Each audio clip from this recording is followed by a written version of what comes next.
Hey everybody, welcome to True Crime Freaks, my new podcast. I want to tell you about the different ways you can support this podcast. One is you can go to my other podcast, Lights Camera Pro, where I interview TV and film professionals about their careers. And I also do movie reviews and TV show reviews. You can check out one of my online courses. I've got an Adobe Premiere Basics course and a Secrets of How to Start a Podcast course. Those are at thinkific.com. Just search them when you go there. We also have a merch store. Just search the podcast at teespring.com and check out our hoodies, t-shirts, and mugs. I also have a children's book called Feldman Runs Away, which is on Amazon.com. You can always support the podcast by going to Apple or Spotify, wherever you listen, subscribe, rate, and review. This podcast does have graphic content. I hope you enjoyed today's episode. Thanks, everybody.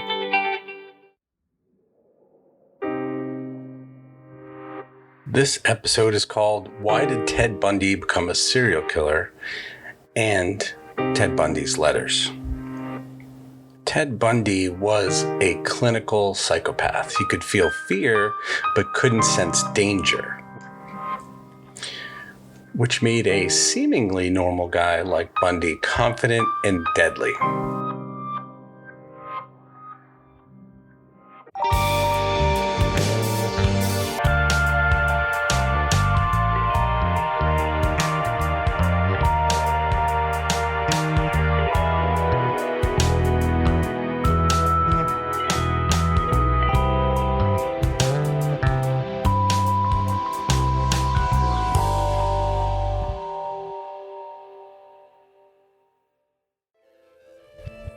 So I'm just going to give you a brief overview of Ted Bundy's story.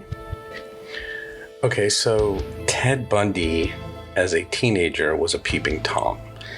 And he would watch women undress in windows and watch them getting naked. And this is always a precursor to something more later in life. Maybe not a serial killer, but definitely on the way to being a rapist. He had a desensitization. Some psychologists believed that he just didn't feel things or feel compassion or feel remorse. He originally was arrested for abduction. He had kidnapped somebody and she got away. He handcuffed one of her hands and then she ran into a car and got away and went to the police station. And he was arrested for that. He did escape twice. Once he was in prison, once he asked during a court date to use the law library and jumped out a second-story window and sprained his ankle, ran into the woods and lived in the woods, first in a cabin, then actually in the woods for days. The second time, he had lost a lot of weight and was doing like a starvation thing, like not eating in protest of his case. And he escaped through a ceiling hole, a hole in the ceiling that was supposed to have a light go into it. So the really interesting thing about Ted Bundy is he started out as an organized serial killer and he ended up a disorganized serial killer, which are the two different kinds of serial killers. His crimes became more chaotic and vicious, and his crimes were extremely vicious and extremely vile. Like, he decapitated 12 women, he beat women with 4x4s in their sorority house. He just really is kind of like Richard Ramirez, was a vicious killer. Ted had killed 30 college-age women. Most of them had brown hair. There could have been more murders that he did not confess to. Ted also killed a 12-year-old child, which is devastating and disgusting. I mean, killing any human being is awful, but a 12-year-old child and the fear that child must have felt is just devastating. And some people think because prison was looming, he was on the verge of being caught, that he killed the child. It was not his usual victim. Okay, so that was a general overview of Ted Bundy and his story, according to my research. And this is mostly from a Woman's Health magazine article. Ted Bundy told his girlfriend at the time, Elizabeth Klepfler, that he had a force inside him that he couldn't control. He did have a speech impediment as a child and was made fun of it. He grew up thinking that his mother was his sister, and some believe that his abusive grandfather was his dad. So they're saying this is your sister, but it's actually your mother. And then they're saying this is your grandfather, but it's actually your dad. Would mess anybody up. But a lot of people have messed up childhoods and they don't go and murder 30 women viciously. Some people think the reason why Ted was so angry and had so much violence inside him was that he dated a woman who was out of his league. She was beautiful. She had cars, money. Our family had big houses, and he did not. And eventually she left him once she figured out that he didn't have a lot of money. And he later wanted revenge on her. And he told people that he was going to get revenge on her. So maybe that was his first time of wanting to get back at a woman. Bundy also revealed a few days before his execution that he was addicted to porn and then became more addicted to violent porn.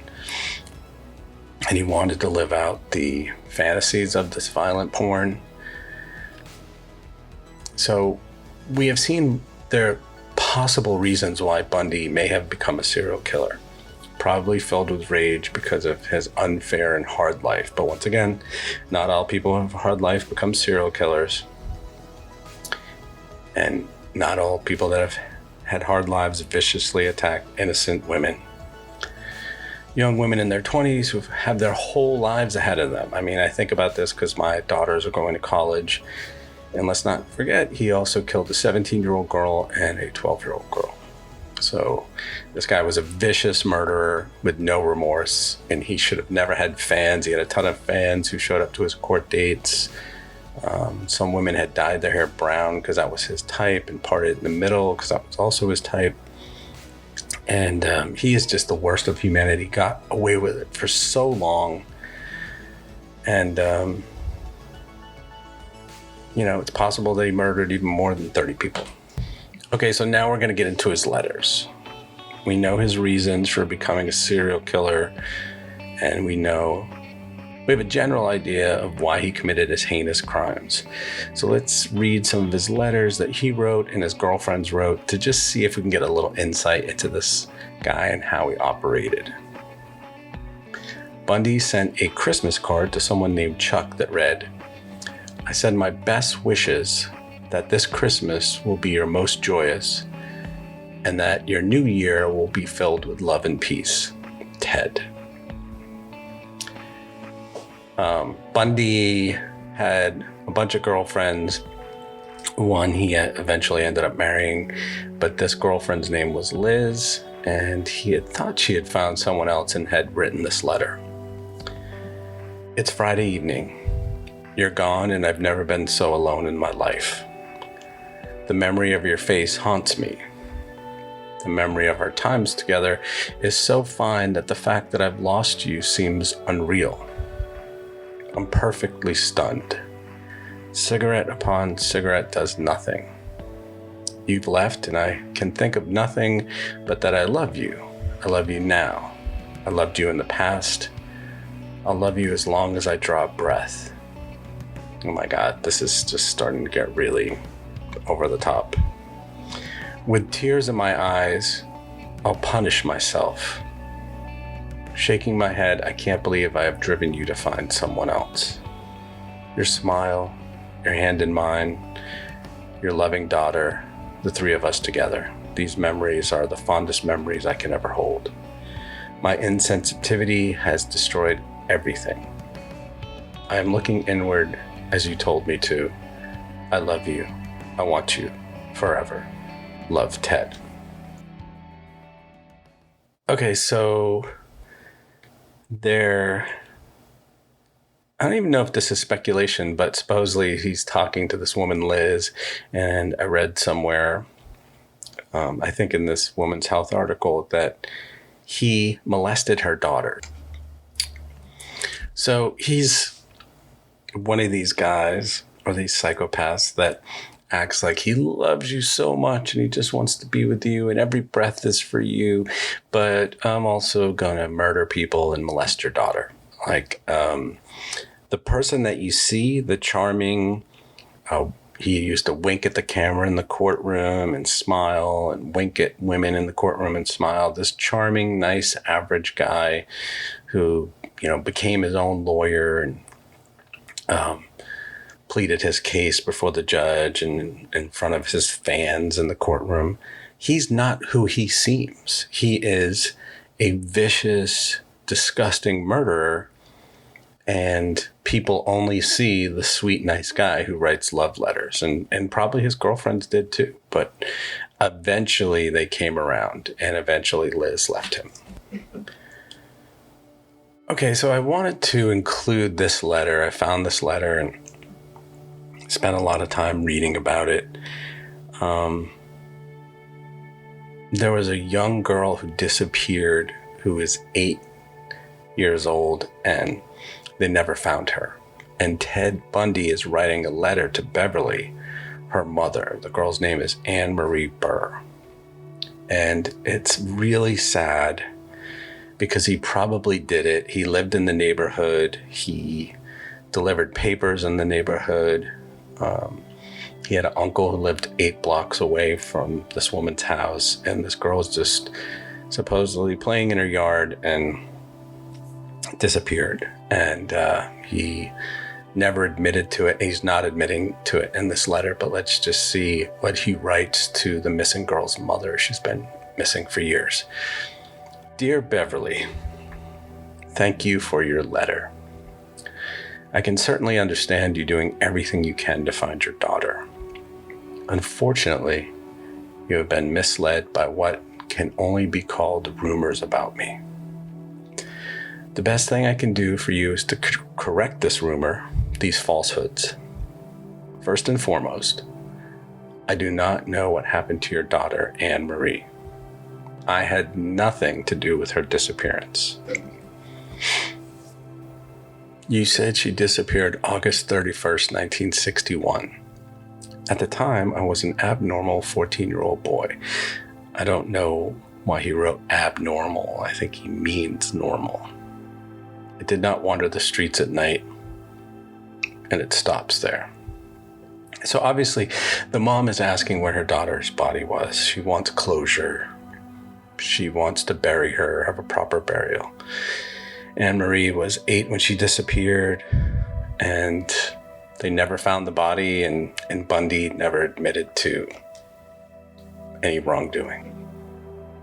This is another letter to Bundy's girlfriend from prison. He's in prison writing to Liz, and he's acting like she's the love of his life, and he didn't even marry her. He married this other woman, Carol, which we'll get to her letter in a second. But, I mean, he's just laying it on so thick. And it's like, at this point, she knows that he's murdered people. I think she knows that he molested her daughter. And I think she was an alcoholic. And once she went through AA, she actually broke up with him. But it took her a long time to break up with Bundy. This is his letter to Liz from prison. In this life, we are fortunate to find one person to love and love completely. I am lucky because I love you in that way. Being in this jail has taught me this lesson. I think of no one else or miss no one else as I do you. In this hour when my whole life is threatened, the only thing I regret losing is you and Tina. So I give you one more thing. It is the one part of me that cannot be taken away. I give you my love as deep and as powerful as any human being can have for another. I give it to you as the woman who has captured my very soul, every last grain. There is no one to whom I could give my love for the rest of my life. My love for you is life itself. Without you, there would be no life. Ted.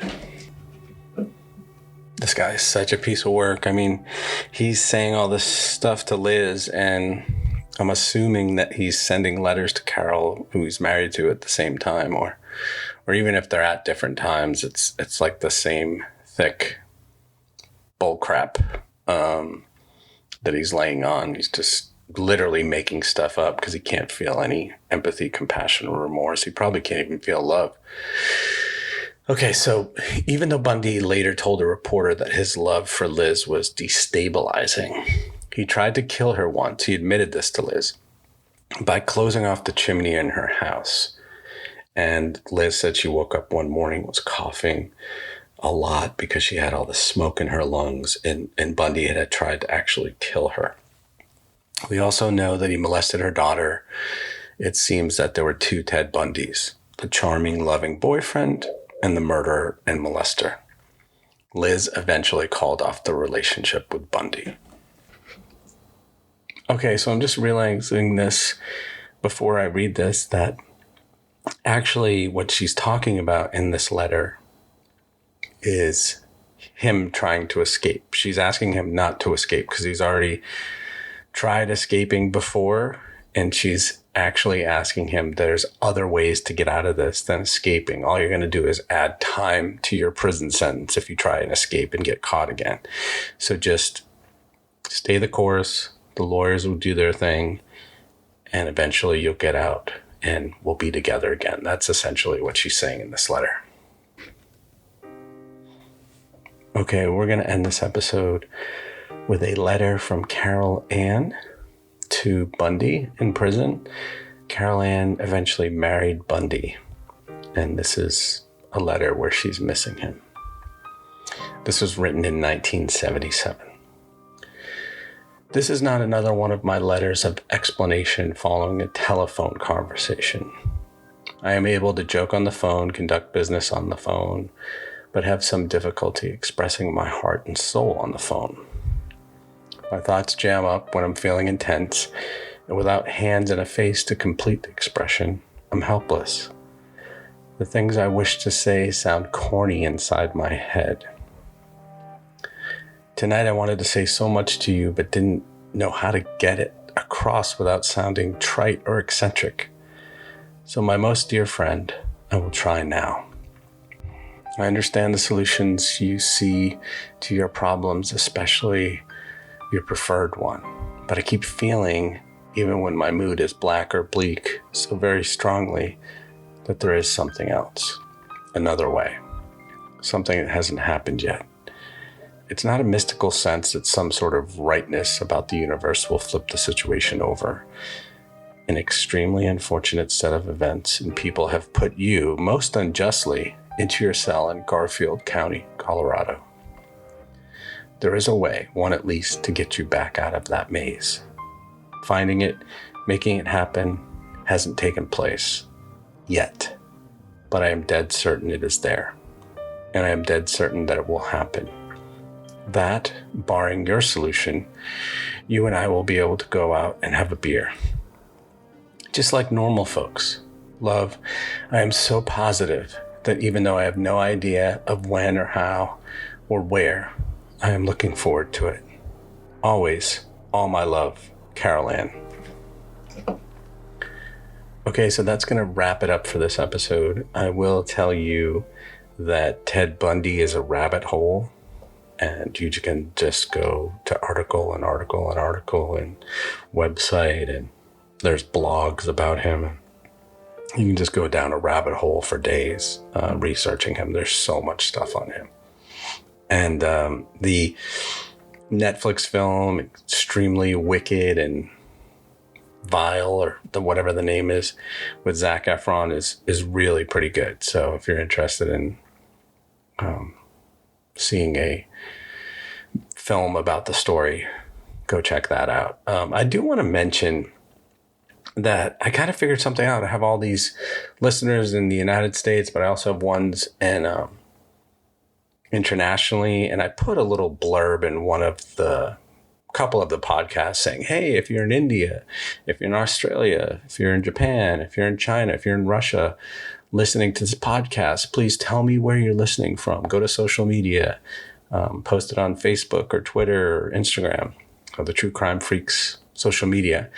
And no one has gone on there, even though I know there's lots of international listeners. And I've even asked people in the United States to do it. So I'm going to ask you again,